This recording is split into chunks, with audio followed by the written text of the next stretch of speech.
And welcome back. It's time for this week's Capitol Report with Pat McGuigan of CapitolBeatOK.com. And Pat, since this is our last show of 2013, let's spend this or most of the segment reviewing what you believe are the top 10 stories, and these would be top 10, government-related, capital-related stories of the year. Right. Real quickly, no Medicaid expansion. I think that's a very significant story.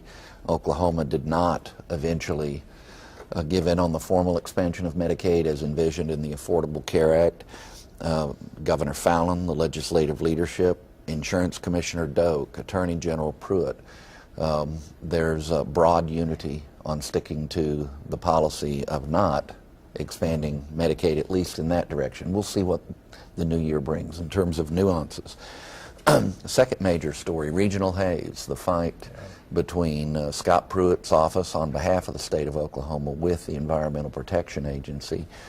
It's not necessarily prevailing, but it's an interesting battle that is getting attention like some of his other efforts, including on ObamaCare.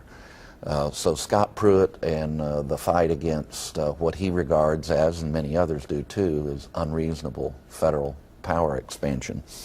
Third, creation of a workers' comp system that will be administrative-oriented rather than litigation-oriented. That's the third biggest story of the year. After that, there might be room for some debate.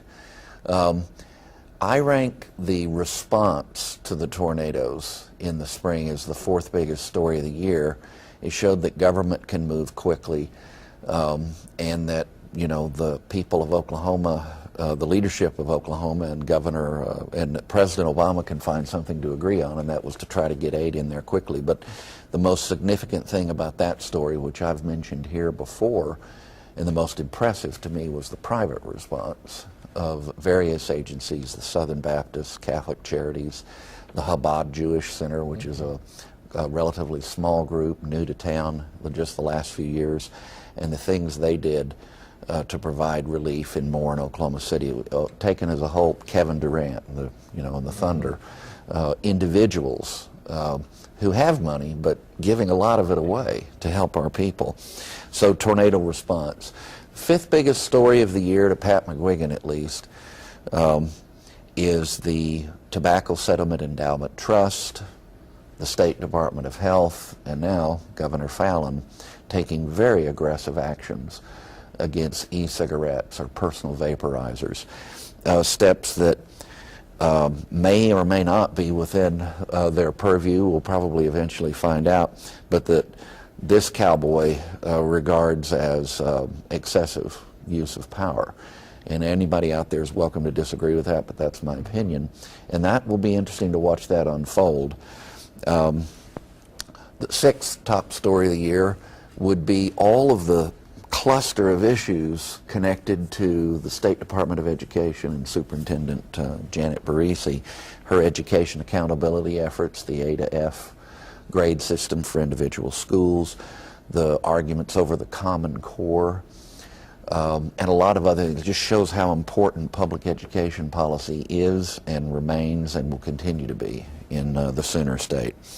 Finally, very quickly, the others taken together, I'd say the shutdown and the implementation of the Affordable Care Act. And you might even jam sequestration in there. In other words, what I'm driving at is a cluster of important federal policy things impacting daily life in Oklahoma and in the governance of the state. Eighth, I believe that the 20-year history of the Oklahoma Council of Public Affairs is worth taking note of because of the impact they had and continue to have on public policy. Exhibit A would have to be the workers' comp legislation, which I believe was the first policy paper OCPA put out 20 years ago, and it's now the law of the state.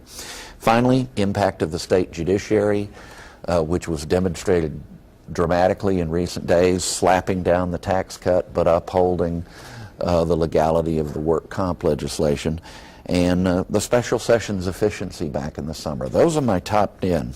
I might add in the two salary studies that took place too. I think it's interesting to see. And that's going to be a big one for this year. You're right.